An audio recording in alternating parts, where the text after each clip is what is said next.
welcome. We're so excited that you're with us today as we talk about the beginning of the most amazing school year we're all about to enter. And we're going to really spend a bit of time today talking about our guidance for starting this next school year, which will be unlike any of us educators have started before. And while we don't know how we're all going back, we know that we're going to have to make some pretty significant changes. So thank you so much for joining us today. So just a quick bit about us. We have spent the last 40 years really digging deep and thinking about how we support students and teachers in developing their social and emotional skills, as well as their literacy skills in order to really thrive and live in our world as literate citizens. So we're thankful that you're spending your time with us today.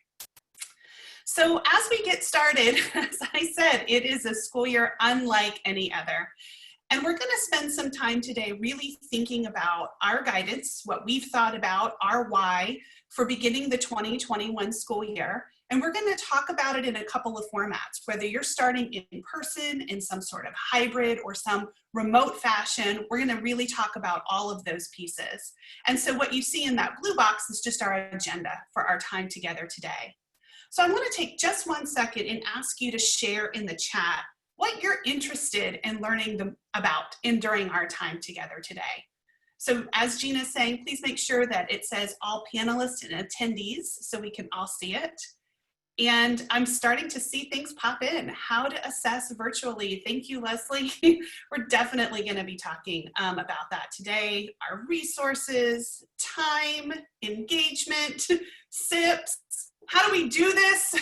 We're really going to delve in, and I promise you, we're going to give you our best thinking. We won't have all the answers, but we sure are going to try and share our thinking with you today. So the first thing I'm going to ask you to do, if you haven't already, one of our colleagues is going to drop the link to our beginning of the year guidance into the chat box to make sure that you have access to our document. And we're going to really be talking about this specific document first, our beginning of the year. And one of the things we know to be true is that what our kids experienced during emergency remote learning, which is what we all experienced at the end of last year, is that it was incredibly varied.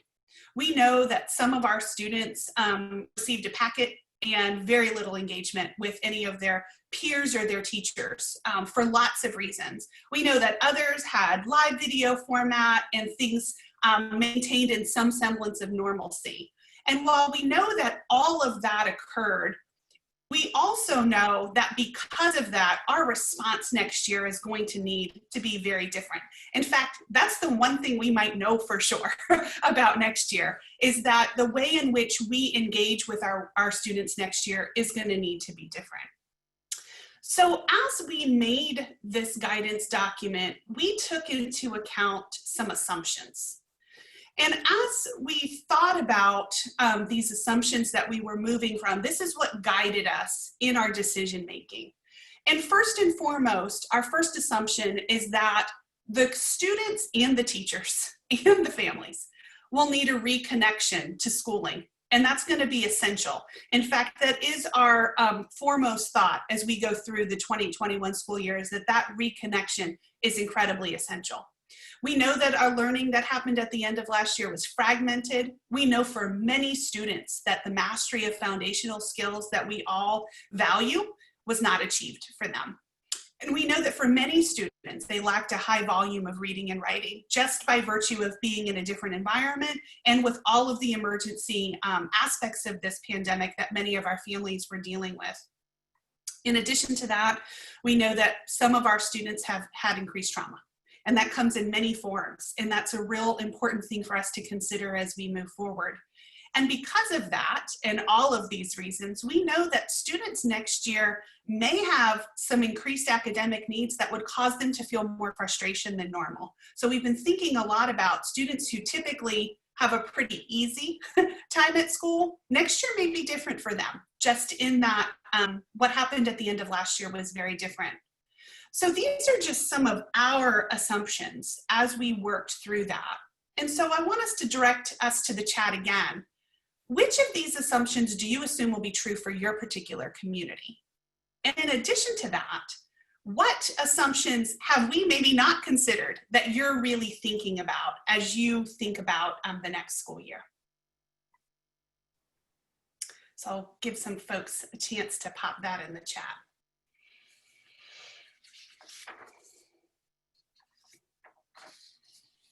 I'm seeing a lot of things around anxiety, for sure, for all of us, right? Families, teachers, students. Yes. Yes, high volume reading is another issue. So I want to just really encourage you to keep those assumptions at the forefront and also bringing your own assumptions into this conversation as we move forward. So another aspect of our work that we really want to spend some time thinking about today is that idea around foundational skills. So we've talked a bit about the reconnection, but we also know that our students' proficiency in foundational skills is what leads them to all the other strands of literacy to occur. We know that from the science of reading, and we know that it is incredibly essential that students hit those targets as on time as we can make them. And so when we think about foundational skills and that sense of community, this is where our two main goals came into our guidance for beginning the next school year. And then these two goals that you see in front of you now are what were our driving force as we spent time writing this guidance document. We knew that our students first and foremost must feel calm and connected, because without that, no learning can occur. And in addition to that, our priority on top of that community building was foundational skills instruction. And we really wanted to spend our time accelerating and prioritizing that strand so that we could get to the other strands of literacy that we know are additionally essential. So I know my colleagues added the link to the chat to our document. I want to just take a few moments and direct your attention to pages 1 through 4 of that document.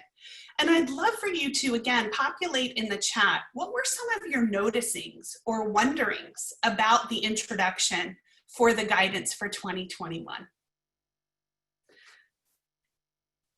Let's see how folks start populating that chat box with their noticings and wonderings. Yes, thank you. We did have to do some modification and adapting for specific needs. Definitely a need for social emotional learning first and foremost. Yes, assessment earlier than normal. And we're going to talk about that. I see that coming up quite a bit. Definitely different than our normal guidance, for sure. Yes, thank you. Dealing with trauma and how we're communicating with our families in a much more overt and open way. Yeah, thank you. So I want you to just keep those going as we spend a little bit of time unpacking what we did. So we want to be very, very clear that this guidance document is very unique for this particular school year. In fact, we want to make that abundantly clear that some of the suggestions that we are making in this document, we would not normally make in quote unquote normal circumstances. And so we want to be very transparent around those goals and our priorities, and that's what led us to some of these decisions that are being made in this document.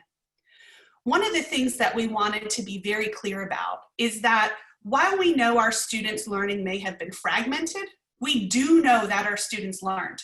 They may not have learned all the things we wanted them to learn, but they learned a lot.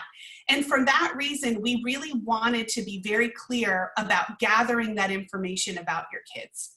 We want to move from an asset-based framework. We want to understand what our kids know and move from that point forward. And so what you see in this guidance document is pretty nuanced differences in our assessment recommendations. We wanted to make that very clear. As we've spoken about since the beginning of this, we want to truly ensure that our students feel calm and connected. And so what you see embedded in this document is our new Reconnecting and Rebuilding Toolkit. That toolkit is available at no charge to anyone. So please share with your non-collaborative classroom folks as well. We feel really strongly that teachers need to have some support in having those difficult conversations. How do we keep each other safe? How does it feel as we're coming back to school? How do we transition from in-person to remote if that happens? Or how do we come back from remote into our own classrooms? So that rebuilding and reconnecting toolkit is embedded right into this guidance document, and it is available for you to download as well. And the last thing we really spent a lot of time on was thinking about leading with SIPs. And we know that's a pretty controversial decision that we made, but we were very thoughtful about our need to accelerate our students' foundational skills. We're going to have a webinar next week where we talk even more about the need for acceleration, but we wanted to think very deeply about how do we accelerate our students' timeline around the foundational skills and really maximize those early weeks of instruction so that our students are better positioned to hit their end of year benchmarks. So that's really one of the, those are really the four main things that we spent a lot of time thinking about as we wrote this guidance. Marisa, might you speak for a minute about what if we don't have SIPs? I would be happy to speak about that. So I would really encourage you to think about what's currently on your campus that is designed to accelerate instruction. And for many of us, what's on our campuses around that are programs that are typically used as a tier 2 intervention. And so analyze those particular pieces, think about how they encourage mastery of foundational skills. And I think we're all going to need to be a little creative in thinking about how we might utilize those materials for a wider swath of our students this year than perhaps we ever had before. So I think that's another really important piece to consider along the way. And speaking of that, we do really want to make very transparent our assessment considerations. So if you know us at all, you know that we are very judicious in our use of assessment. We care very deeply around allowing students time to acclimate to school, to ensure that procedures and routines are taught before we start to assess our students. But for this particular year, we know that we're having to accelerate that timeline in order to meet our students' needs. And in addition to that, we're also advocating for the use of a different assessment than we typically do by putting that SIPS assessment forward. And so we just want to make abundantly clear that we know that this varies greatly from what we typically suggest as we move through the school year. But we know that this school year that we're about to embark on is so unique that we feel pretty emphatic about putting these assessment considerations forward. So Gina, I'm going to turn it over to you as we kind of transition now into our remote learning guidance. Thank you, Marisa. I'm looking forward to having this conversation because we've got to talk about the uniqueness of this new school year. But now we want to talk about and acknowledge that many of us are thinking about a blended or a hybrid or full remote learning situation. And so what is the guidance? What are the resources? What are the thinking that we've done? First, I want to acknowledge many of you might have accessed our previous remote learning guidance, and we've actually taken that down. We took that down because that was our emergency response. And going into this school year and even beyond this school year, we want to make sure that we're really considerate and thoughtful and reflective about the guidance that we're offering. And so this guidance has been rethought, reconsidered, and reconceptualized as we think about going into this school year and beyond. And so here's a few things that you want to consider when you look at our remote learning guidance. First, you want to consider the fact that we considered the integrity of our lessons and the time of year. Meaning, we wanted to think about what is the most important aspects of an instruction we're attaining to in that part of the year in our instruction. And so right now, we've released our beginning of the year guidance. Later on, we'll release our middle and end of the year guidance. When you get a chance to look at our beginning of the year guidance, you might notice that we remained consistent with the integrity, particularly around building community and developing independence. We know that we have to create our learning community. We also know that our students have to have the independence to do the kind of work they might have to do in the classroom or at home on their own. And so we really maintained that integrity. In addition to that, we considered the reduction of instructional time and as well as the essential learning. We know that we're going to have to make really hard decisions, particularly going into this new school year with less time. And so how do we make those decisions? And so we strive to make our thinking overt in the guidance. But again, I want you to also note that in the beginning of the year, we kept some things in place to maintain that integrity, particularly around community building and that early instruction. We also thought, what do we need to have in hand to do the learning? Many of us in the last school year left immediately, didn't have the resources. Our students might not have the resources to do the work and do the learning. And so you'll notice that in the guidance, we provided rather comprehensive support for go bags. What do I need as the teacher? What do my students need in order to do that work? And so you'll notice that that is representative across each of our programs so that you can see the uniqueness of each of those strands. And it was really important to us to maintain this integrity of independence, to maintain the opportunity for students to apply their learning beyond instruction. And so you'll notice that we were strategic in providing at-home activities that extend the instruction and allow students to further develop, to further access their learning through application, as well as building independence in their reading and writing. In addition to that, is we know how important it is to have the resources in order to do the work. And so we want to share some things that are important in order to access beyond the guidance document for remote learning, but also the resources to do that work. So first, I just want to notate to all of our colleagues out there, we are going to speak to the learning portal. If you don't yet have access to the learning portal, don't panic. You will have access coming very, very soon. But the learning portal is where our resources will live to support this work. There are two types of resources, and we'll get a chance to look at that a little later in our session.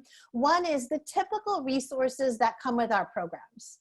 But also we had to think about what other resources might you need specifically to engage in remote learning. And so you'll have additional access to remote learning resources as well. And we'll take a look at both of those in a few minutes. In addition to that, we thought about what instruction might we make easily accessible for you and your students through a recorded format. So we embarked on collaborating with colleagues to create some videos. Those videos include the learning letter names, the handwriting lessons, as well as small group lessons for sets 1 through 5. Now, some of you have been going and looking for those already, which is fantastic, but I have to tell you that most of these are not done yet. We're all working feverishly to get all of our resources up and ready for you, and the colleagues that we're collaborating on to do these recordings are still recording. So once those recordings are done, we'll have those available for you, but we wanted you to have some access to the resources to do that work. In addition to that, we know that, again, instructional time is going to be so key, and that reduction of instructional time, and many of you have shared, you only have so many minutes for live lessons a day. You only have so much opportunity to engage with the students, whether that's in a live format, whether that's in the classroom, to make all of the aspects of literacy instruction come to life. And so we wanted to think about, how would we prioritize our time? And you as a team need to come together, and you'll think about how to prioritize your time. But these are some of the things that we thought were really important. And they go back to the two things that Marisa already shared, community and leaning into foundational skills development. So the first is class meetings, and maintaining that integrity of building community, of engaging in class meetings, being a reader, small group instruction. That opportunity to engage in that live lesson can allow you to interact with the students, provide the feedback they need to really attain those foundational skills, especially in those early sets. SIPS groups, as well as conferring, reading and writing. I think that the power of conferring is so important, whether we're in person or we're virtual, and how do we maintain the integrity of that as well? And shared reading. And so these are the things that we prioritize on our list of the things that you might consider within your instructional time. Depending on the grades you're teaching, you might not be teaching all of these strands. And so you also want to think about what are the strands you're teaching, what's the work that you're engaged in, and how does that best work within the model that we're supporting. And that's what we're going to start to kind of embark on, that important conversation. First, just kind of starting with the fact of, we have beginning of the year guidance, we have remote learning guidance. How do these all work together? First of all, noting what Marisa shared, which is the beginning of the year guidance is very specific to the unique circumstances we're in right now. The remote learning guidance is to guide us to make decisions in whatever remote situation we might be in this year and beyond. And so we need to coordinate those efforts and then think about our system.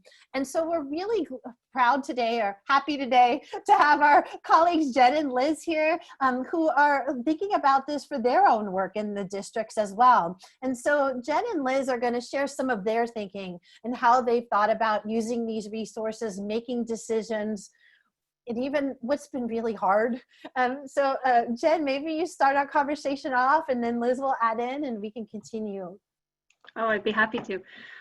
So my name is Jen McMahon. I'm the Director of Learning for Livonia Central School District in New York State.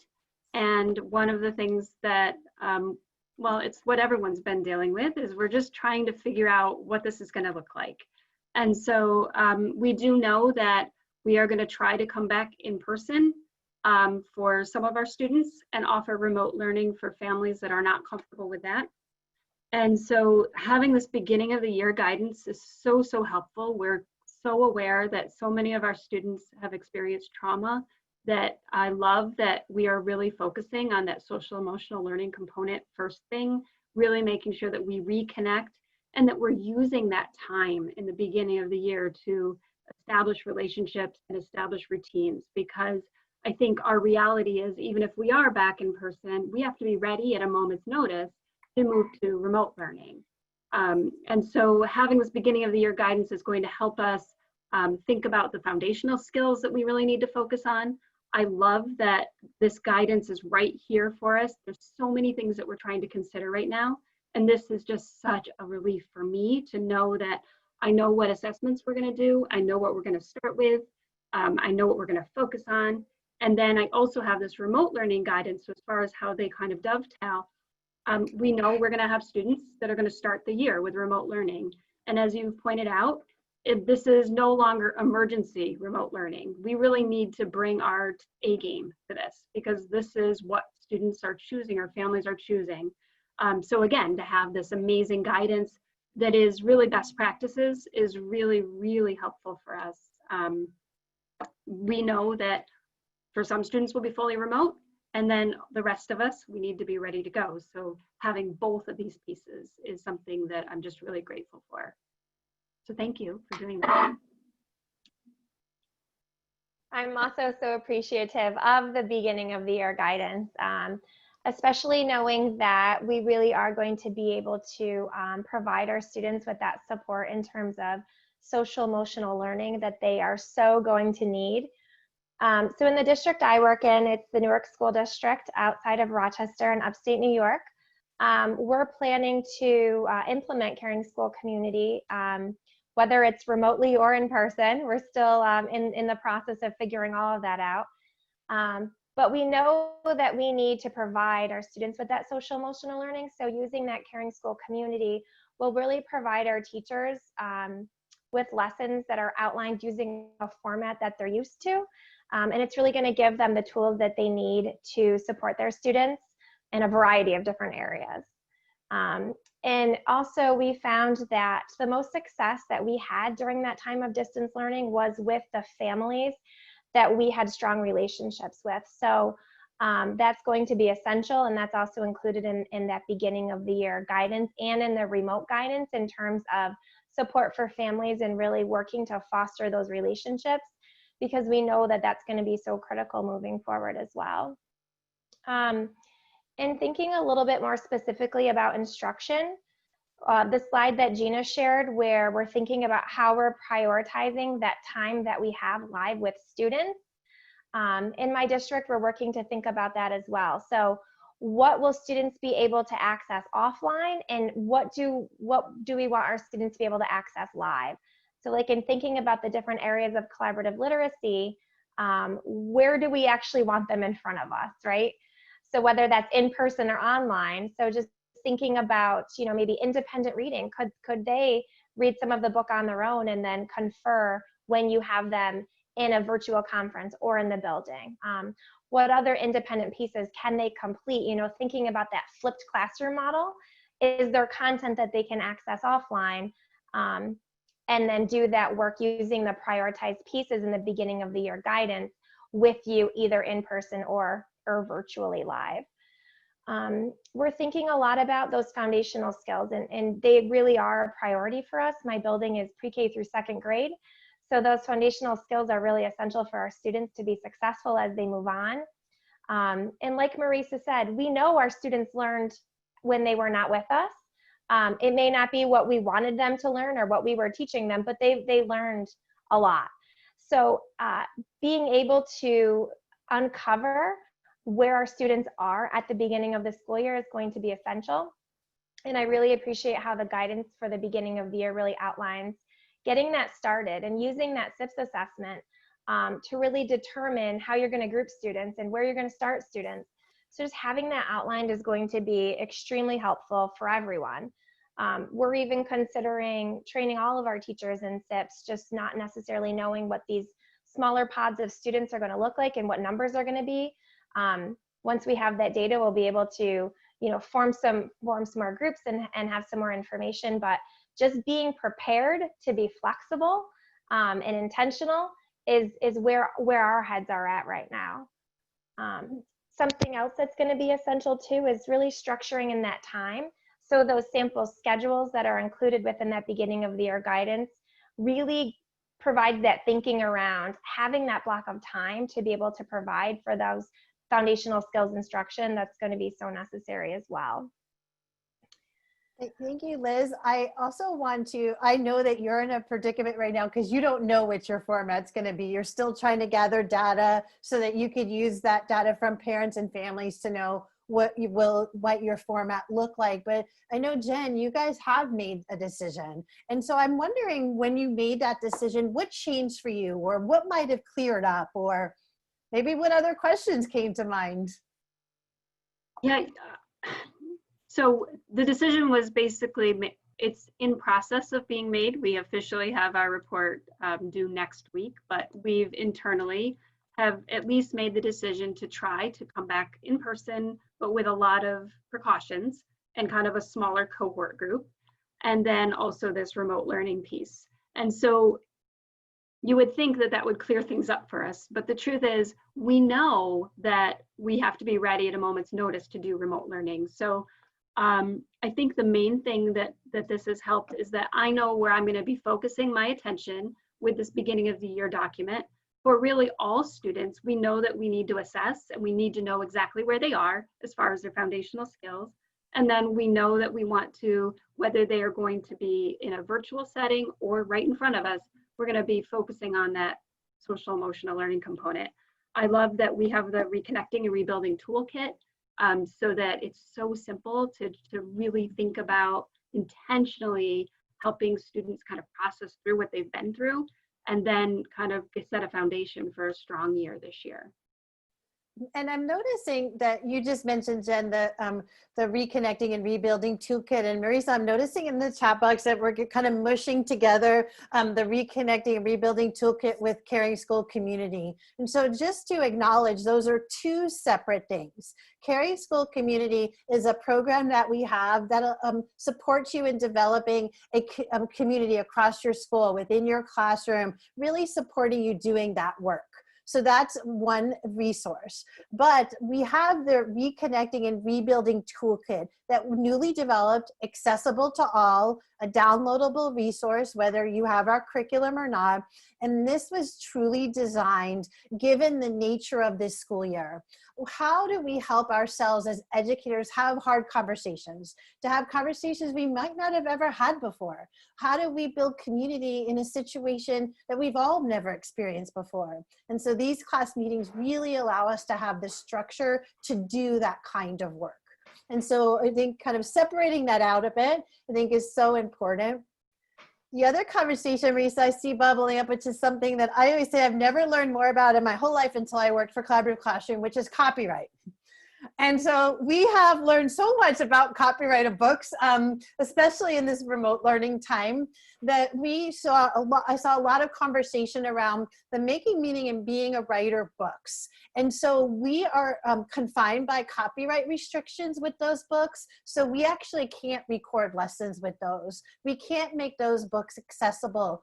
But Marisa, I think you might want to speak to the fact that we have an amazing program development team who did some work for us around some books that we might be able to access. Absolutely. So I wanted to share with you a little bit of our thinking around what we were able to get digital access to and what we were seeking. So one of the things we really focused on was any book that was meant to be student interactive, we really wanted to do our best work around providing you digital access to that. And so you guys already know our sets 1 through 5 books, we own those, we wrote those, so you have digital access to those, and those are able to be shared with families. In addition to that, we worked very hard on providing access to the small group sets 7 through 12 books in Being a Reader. While those are trade books, those are books that students have to interact with their small group instruction. And so our amazing program development team really worked to provide access to many of those books. I can't say all, but many, and many within each set. So you'll see those on the portal when we get to that in just a second. In addition to that, we also wanted to prioritize the K-1 shared reading books. We know that our students need to interact with those by possibly circling words and understanding how to divide sentences. So again, that became our priority, and we now have digital access to all of the K-1 shared reading books. So when we thought about making meaning and being a writer mentor text, we know that those are typically held in the hand of the teacher. And while students are interacting with them, they're often interacting with a small part that is a part of their student handbook. And therefore, we do not have the digital rights to those. And so we put that in our go bag guidance. So we're telling teachers, if you got to go home or you're starting from home, you're going to want to take those mentor texts with you at home. And we will continue to share in our Facebook community. You guys have crowdsourced some online places where these mentor texts live. We will continue to share that with everybody as we learn more. But from our lens and our resources, we do not have digital rights to the Making Meaning or Being a Writer mentor texts. Jen or Liz, would either of you have any thinking around how you might consider doing your Making Meaning or Being a Writer lessons remotely? Have you had conversations with your colleagues around that? So yes, I think that, again, we didn't do that when we were in our kind of emergency remote learning phase. So our preliminary thinking around that is that we want to make sure that we get back to our curriculum. And so we've had some amazing people just kind of experiment with different ideas. So certainly the Being a Writer lessons, really prioritizing the writing conferences as much as possible. As you were saying earlier, we want to use our synchronous learning time to really interact with students. And then we will be probably having sort of groups of teachers work together so that we can sort of crowdsource some of the main teaching, like the mini lesson piece of this, and then really make sure that they're prioritizing their time to really interact with students and give them feedback for improvement. So that's kind of our thinking around both Being a Writer and Making Meaning, but kind of all a work in progress at this point. How about you, Liz? What are you thinking? Yeah, having similar discussions. I was actually really proud of the work that our district did this spring. We had done a lot of work prioritizing our learning standards in New York State. So we are already like determined kind of the direction we wanted to go. And so, but the beauty of the Making Meaning, for example, it's a 30-week program. And so we were cut short there at the end, but we were still able to teach our students all of the lessons from the entire year. So we were pleased to know that they had access to all of those. And so in my district, we use the Seesaw platform. So we really utilized that to record lessons and add activities for students to interact. And something that we're talking a lot about is how to better have those student-to-student discussions. So we're thinking about the blog feature on Seesaw and having students be able to respond to one another from afar. But again, not knowing exactly what our model is going to look like, we can use that whether it's a hybrid model or a blended model or a distance learning model.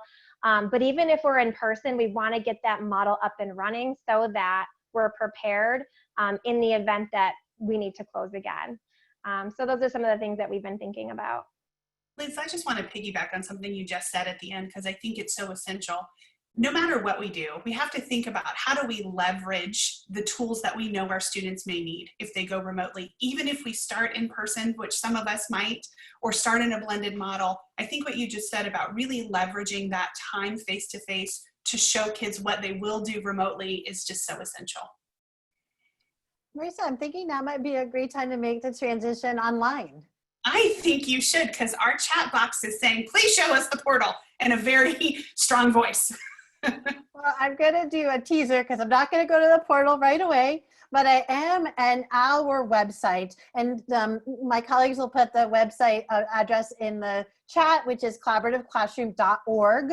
The reason I'm here is I wanted to show you how easily accessible all the documents we mentioned today are. So if you go to professional learning and you hover over professional learning and you click 2021 implementation support, you have access to the beginning of the year guidance that we've just talked about. Remote learning guidance is all right here. So I saw a message about the go bag question. Marisa, if I wanted to find my go bag information for Making Meaning, I'd go into Making Meaning and it would be right there for me. As well as you have access to the Reconnecting and Rebuilding Toolkit. So all of that is accessible to you right from our website. I also want to mention that some of you might be like me, where your screen might be smaller that day, or you're trying to find it on your phone. So I'm going to just reduce the size. You notice I have the three little row icon, which is a table of contents icon. If I click that, my table of contents comes out. I click on the caret in professional learning, and now I can find those resources again. And so this is easily accessible to find the guidance documents. Now, when you want to find out more, we're going to do that from the Learning Portal. And so we know that some of you do not yet have access to the Learning Portal, and that's coming really soon. So you're on the edge of your seat. We understand that, but it's coming really soon. And so this is a snippet of what you will experience. Those of you that have it, this is a tour for you. First thing I want you to notice actually is my bell next to my name. And the bell has a number 2. So I actually have 2 notifications that are telling me, hey, there's the beginning of the year guidance you might want to check out. And it's telling me that I have guidance for remote learning. And so the nice thing about the notifications is that it'll tip us off to knowing what we might want to find or what might be coming up next. In addition to that is I want to orient you to the tabs that you have across the top. I'm going to go to 2 tabs today. The first tab that I'm going to go to is resources. And while I'm in resources, note that I work for Collaborative Classroom, so I have all the programs. You will have the programs that go with your license. But what I wanted to do when I came here was to show you that when you think about your resources, I'm going to go to Making Meaning Kindergarten, your typical resources, you have a variety of teacher manual resources, vocabulary manual, and general resources that are always available to you. This has always been true, whether you use the hub or the portal, either one, these resources were true. But as we were writing the remote learning guidance, what we thought about was, what else do you need to do that work? And so that's the additional resources that will be available to you. So I'm now going to go to the Professional Learning and Implementation tab.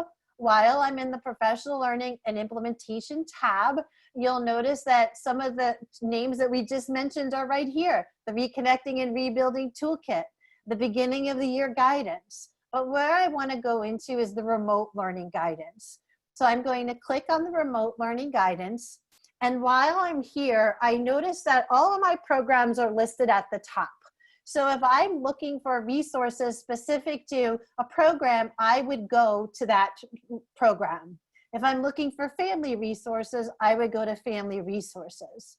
Right now I'm in Being a Reader, and you notice that to the left, I have another set of tabs that I could click to find additional resources in Being a Reader. So I have the remote learning guidance. I have additional information around using some general resources. Now I'm going to take you into handwriting. While I'm in handwriting, you'll notice that I have the handwriting videos are here, but when you open the caret, it says coming soon. Remember, friends, we're still recording. Our colleagues are recording as fast as they can, and as soon as those are ready, we'll share those with you. In the sets 1 through 5, you'll notice that there's book room guidance here for you. I'm actually going to close my carets right now, and I'm going to scroll down. You notice that when I scroll down, I also have video. So one thing to note is many of the small group lessons are actually already available for you. And we're working on finishing the ones that are not available for you yet. In addition to that, if you go across all of your programs, you can find the varying levels of resources that will support your work. But I want to come to family resources. We wanted to make sure that we had resources that were important to put in the hands of our families, to support them in their work. And so we have a general letter. We have for SIPs level specific letter. One of the things we found about families is they so appreciated SIPs lessons, they often joined in the lessons. And so we wanted to give our families some guidance of what it might look like when our child is doing the lesson and what we might do to support them. And we have IDR letters as well. And so this is where we'll continue to share the varying resources to support your work and to really make that connection to the remote learning guidance. And so these are the things that not typically part of our program, but allow you to make that transition to remote learning. Now, in order to do all this work on the learning portal, I had to move the chat completely out of the way. So Marisa, I'm gonna pause to see what might you bring for us. Maybe there's a further discussion we wanna have. Yes, Gina, the chat is moving so fast. My fingers are on fire. I just, there's a quick question that we might be able to answer now, but know that we will continue guidance as we move forward. How will the videos get from the portal to student facing? How might that happen? Do you want to speak to that? So one of the things that you'll want to do is you'll want to think about how you might be able to share that link within the format that you have available for your students so that they can watch those videos when you're engaging with them. And in addition to that is we can also coordinate with our tech team to provide some further information that's probably more tech savvy than what I just said. But also I don't want to dabble beyond what I know might not, sometimes I'll start making tech stuff up. You don't want to do that, Marisa. No, I think the other thing I just want to make really clear, I think we've answered it a few times, but it does keep coming up. The hub and the portal are not the same thing. So I just want to explain briefly, the hub is our old digital home and it has been well loved, but the portal is our new digital home. And we're working incredibly hard to move all of you from the hub to the portal. And that's happening over the course of just the next couple of weeks. Many districts have already moved over. So just know that they are different. And the other piece that I just want to be very transparent about is none of these new resources will be available on the hub. So that's why we're wanting to move folks over just as quickly as we can, because we know you need access to these very soon. In fact, someone in the chat was like, I'm starting school August 6th. Help me get on the portal, and we're going to make it happen. So there's more information that will be forthcoming in our Facebook group. I can't say enough. If you have not joined our Facebook group, please do. But know that the hub will eventually go away. I don't want to scare anybody. It's not going away anytime soon, but we are wanting to move everybody over to the portal where it's just so much more user-friendly and so much faster, to be perfectly honest. So that's coming soon. And Marisa, I think it's important to note that we had to make some hard decisions. Do we wait for everything to happen, or do we release as we have it? And so we decided to release as we have it, not to drive us more crazy and to make us question ourselves, because some of you are like, I can't find it. What am I doing wrong? And we're not. We had to make the decision that we felt like, because we're all trying to make decisions so quickly and trying to make the best decisions we can for teaching and learning, that we decided to release things as they're available. So not necessarily all comprehensive yet. Just like the books that Marisa mentioned that will be available, those will be accessed here, but those are not available yet. And so there's a process around all of the work that we're doing, but also wanted to be as strategic as we could to get resources out to you as well. That was a hard decision to make. It was. Gina, I just want to share one more thing. It's come up a little bit in the chat too. Some folks are saying, I have portal access, but there's actually nothing there. That means you just haven't claimed your licenses yet. And so I'll just briefly, if Gina will go and click on her name, and if you'll do this, you'll also click on licenses. And keep in mind that Gina's is going to look very different than yours, but you'll claim the licenses for the programs that you own. So, you know, if I'm a first grade teacher and I have all of collaborative literacy, I claim a first grade making meaning, a first grade being a writer, a first grade being a reader, as well as the small group sets that I have. And so if you have access to the portal already and you see nothing in it, that's the deal. You haven't claimed your licenses. And if you don't have access to the portal, I promise you it is forthcoming very, very soon. So we're going to get you. Don't worry. And this is the best tip if you haven't had access yet, because this is step 6 of the activation process, and it's almost always missed. So you'll definitely want to follow the directions that Marisa shared and press save, which is always important to do. But I already have that, so I'm not going to do that as well.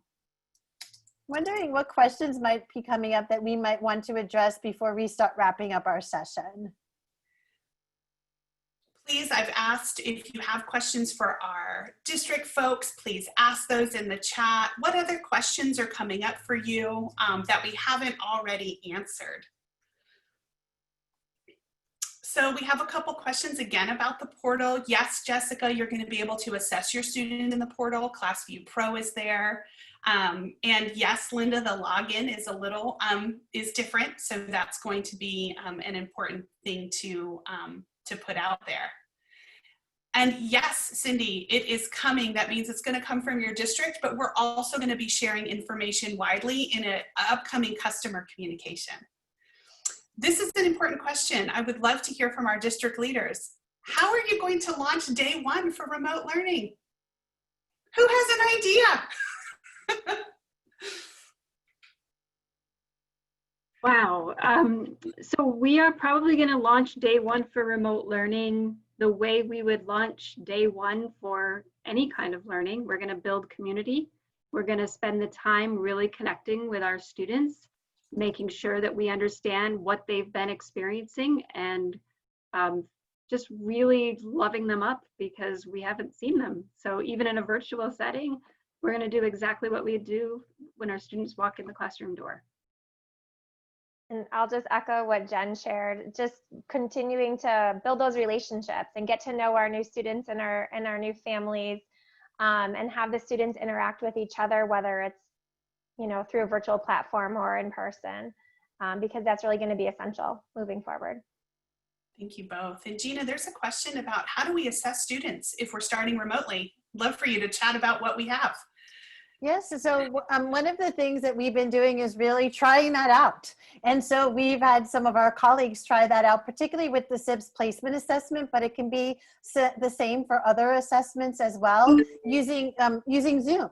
And so this idea that the student and the teacher are both on Zoom together, this teacher is showing the student if they have a student-facing part of the assessment, and the teacher is able to really navigate that. And so we're going to start collecting and continue to collect videos so you can see what that might look like as well. It's actually, Marisa, I would say more efficient than I expected. It is actually. Watching the video is super helpful. There's another question I'd love to crowdsource here. How in the world do we do collaborative structures when we're having to maintain a 6-foot distance? And I'll just share briefly, Rachel, we gave a couple of our ideas in each of the remote guidance documents, but Jen, Liz, what else have you guys started discussing around that? So in our district, one of the things we're going to try is using plastic barriers. So I've been hanging shower curtains just to try it out and see. And we did try turn and talk that way. So our guidance from our state education department, at least right now, is that if we have a plastic barrier, we don't need the 6 feet distance. So we're going to try that and see. But when we, I think it's really important that the adults in the building try out every single thing we're going to ask the kids to do. So the elementary principal and I did a turn and talk today. We've also tried some other things such as, even with 6 feet of distance, what can you still accomplish as far as conversation back and forth? The other piece is we're leveraging technology, especially with our older students, so they can use a breakout room even in the classroom. So those are things that we're thinking about. Yeah, I'll just add too, I appreciate in the guidance how it talks about setting up those norms and those ways of work. And so if we can model for our students and share with them how we do want them to have those collaborative conversations from 6 feet away, so you can still look at them in the eye, you can still show your partner that you're interested in what they have to say. You may need to, work a little bit on your voice and how you're projecting. But I think that if we can model that and have our students practice that, then they'll be able to still successfully have those conversations. Thanks, Liz. Lisa, Go ahead, Gina. I was just thinking about a question in the chat, so I don't know if you were going to stay on that topic or. I was just really briefly, there's been a lot of questions in the chat around like, how do we facilitate things in this virtual format? How do we build community? How do we do it if we're asynchronous? So I'm just going to plug, we're having an upcoming Facebook Live with our colleague Peter Brunn to really unpack some best practices around this. Then we're going to have a second Facebook Live once we get further into the school year to kind of say, hey, what worked? What didn't work? What have we learned now? So that we want to continue to share those best facilitation tips with you guys as we're continuing to learn. One of the questions reminded me of a Facebook live chat we had around what do we do about asynchronous learning and really connecting with our students. And so we know that many of you have to think about what will be synchronous and what will be asynchronous. And so when we think about those synchronous lessons, having what will students do on their own? What might that look like, but also how might we still connect with them? For example, is it a conference? Is it a seesaw video? Is it a response? Somebody shared they even had kids take pictures and text them. What are the ways that the students might be able to contribute to the conversation that thinks out of the box? And so those are some conversations we're going to continue to have as a community. We're thinking about the different formats, whether if it's a Facebook Live format or public webinar format, where we can share all of our voices and hear from each other. I know one of the conversations I've been engrossed in the community, Marisa, has been about how do we have those conversations with a partner? Is it my stuffed animal? And what does that look like? And so really gathering those resources from each other, I think is going to be so important. So much. Gina, there's already, folks are already sharing their ideas. I have to say that's why we hold these webinars. We want to hear from you guys. We want to hear from our district partners and also to continue to learn from each other all along the way. So our friend Paula remembered we kind of snuck in there that we were going to have a Facebook Live on August 11th. And we are. That was going to be about facilitation and engagement. It was newly thought up yesterday from the conversations we've been having with you. So Marisa, Peter, and I are going to gather some other colleagues to just talk about how do we engage in engagement is maybe not the right way to say. How do we focus on engagement and facilitation of learning, no matter what format that might be going into this school year? Well, and I think that just speaks to the power of this community. So I'm already, there have been many suggestions asking us for certain things, even in the chat today. We continue to listen to what you guys need and do our very best to make that happen. And so it was born yesterday, and now we're announcing it today, August 11th. We're having a Facebook Live. And we did have, I saw in the chat, not everybody's on Facebook. We're going to really consider how do we lift those conversations from our recordings on Facebook and post them on our website. So don't worry if you're not there. We're really working hard to make sure that everybody has access to the conversation along the way. Definitely. I'm noticing the time, Marisa, so I'm going to start wrapping us up today by just inviting folks to join us next week to continue this conversation, but really going deeper around acceleration. And so as we think about this continued conversation, that webinar will specifically focus on foundational skills development. So we look forward to continuing. We look forward to continuing to hear from you and gather those suggestions. I'd probably say the one place that we feel that's the hardest for us is around copyright, but all the other recommendations, we really do consider that in terms of the breadth of our recommendations, and we'll continue to do that as we think about the middle and end of the year as well. Remember, you guys have in hand beginning of the year, so there's still some information to be shared as well. Jen and Liz, we can't thank you enough. We particularly can't thank Liz for embarking on this on her birthday, and Jen for being able to pop in unexpectedly. So we are so glad to have both of you today, and also everyone that joined us. Thank you. Marisa, I'm so impressed. By the chat box, I think I would have to do some nighttime reading to catch up. Yes, so please know that if your question did not get answered, it doesn't mean I don't want to answer it. It means I just couldn't get to it fast enough. But Gina and I continue to go through the chat box, and we'll answer these in our Facebook group. That is our best chance of getting to most of you. But please find us there. Otherwise, we're going to see you next week, Wednesday, July 29th, as you see on your screen right now at 4 Eastern, 1 Pacific, where we'll be delving into foundational skills. So yes, we can add the link to this webinar here in the chat if you hold on for 1 second. And I just want to echo the happy birthday greetings that are coming your way, Liz, from the chat box as well. Wow, I've never had so many people wish me happy birthday before. This is amazing. See, this is why I did this. We thought about doing it up front, but we figured we'll just end with that celebration. Hopefully you're gonna have some cake, because that's the best part about birthday. Of course.